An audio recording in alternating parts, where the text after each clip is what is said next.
Hey, this is Owen. If you're comfortable, leave your first name and state at the sound of the tiny truck backing up. I'm Frank, and I'm from Canada actually, so not any states.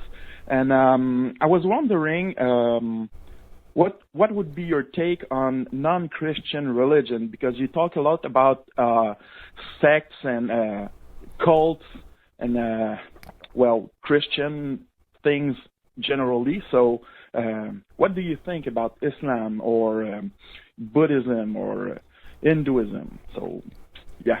Appreciate that phone call. Generally speaking, I think believing things that are false is a bad thing.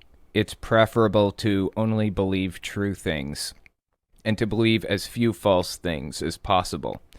So, as an institution, religion is destructive and toxic. As a concept, believing something that's not true is a bad thing. All the way around, in my opinion, religion is bad. It's negative. It hurts humanity as a whole, in my opinion. The reason I don't talk about Islam as much as I do Christianity is because it affects my life in almost no way at all, and I know nothing about it. Well, I know a good bit about it. I can't say I know nothing. I do know a lot about it, but I feel like I don't know as much about it as I do about Christianity. And it doesn't touch my life at all. In an ideal world, I would like to see Saudi Arabia and Iraq and Afghanistan and Syria and all of the Middle Eastern countries go fully secular. All of them go fully secular. Religion is the root of a lot of horror in the world today, not in the past, but now, especially through Islam. But I talk about Christianity because it so directly affects and has directly affected me throughout my life. Hi, Owen. This is Julie from Indiana. I'm sitting here with my friend, and I was just telling her about you and your channel. And she works in a daycare. She has a child that's a Jehovah's Witness, and we were talking about that, and we came across the question of how come the Kingdom Halls don't have windows. I thought I could easily find a video that you had previously talked about that on, but I couldn't, so I was hoping you could answer. Really interesting. I was wondering that myself. I remember hearing this, that some Kingdom Halls don't have windows. But the one that I grew up in did have windows. So what I did was I went to the XJW subreddit, and I asked the question myself, why don't some Kingdom Halls have windows? And I think ultimately the answer is because it's just a design choice. I don't think that there's anything else to it, really. If some Kingdom Halls have windows and some don't, logic would lead me to believe that they don't have this religious reason. Like, they're not trying to hide the inhabitants from the outside world or anything like that. On Reddit, my question was, why don't some Kingdom Halls have windows, and where do they get the Kingdom Hall blueprints? Because I figured if we knew where they get the blueprints, we can know if they're modifying them or what to actually remove the windows. And somebody actually gave me an answer to it. They told me that the blueprints are standard things that they get elsewhere. Like, they've purchased blueprints, for example, or they've had people give them the blueprints or whatever else. And then they modify them. The LDC modifies them. It's called the Local Design Committee. That's what the LDC is. And it's what replaced the RBC, which I believe stood for the Regional Building Committee.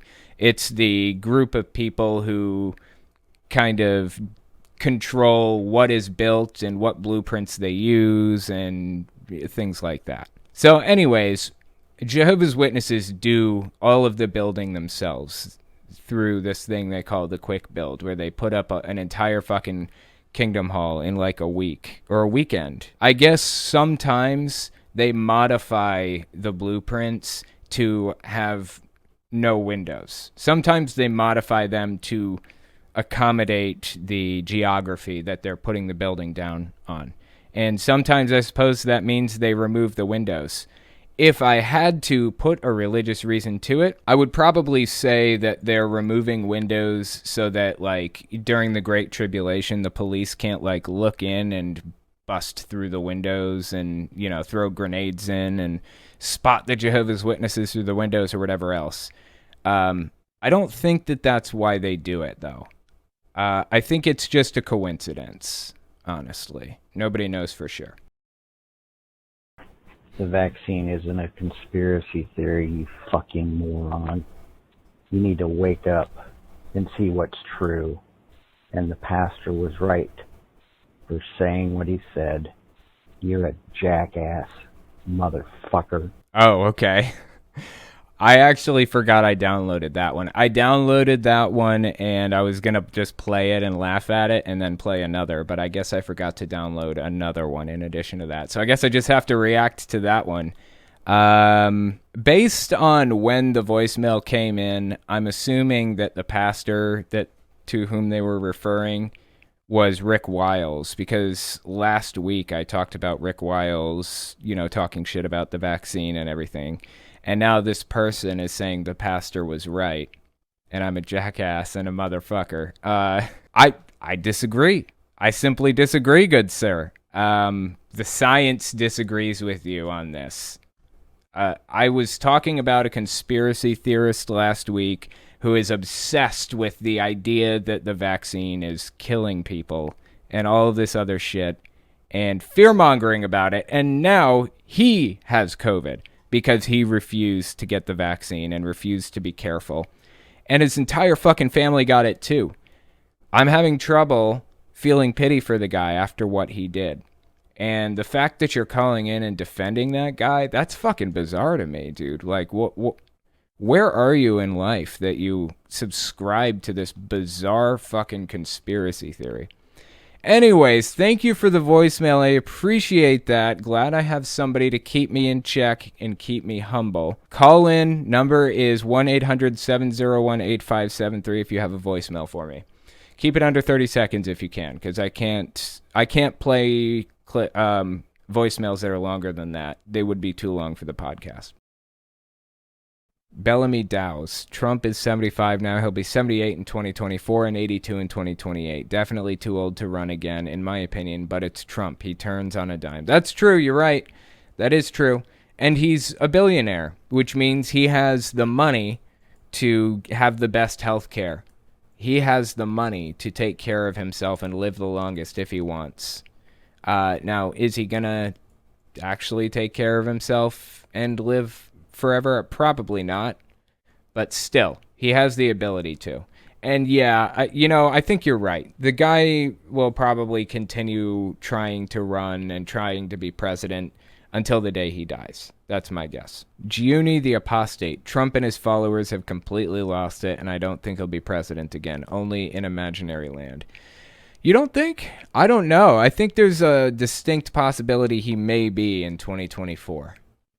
Probably not, because usually presidents get 2 terms. It's really hard to flip an incumbent.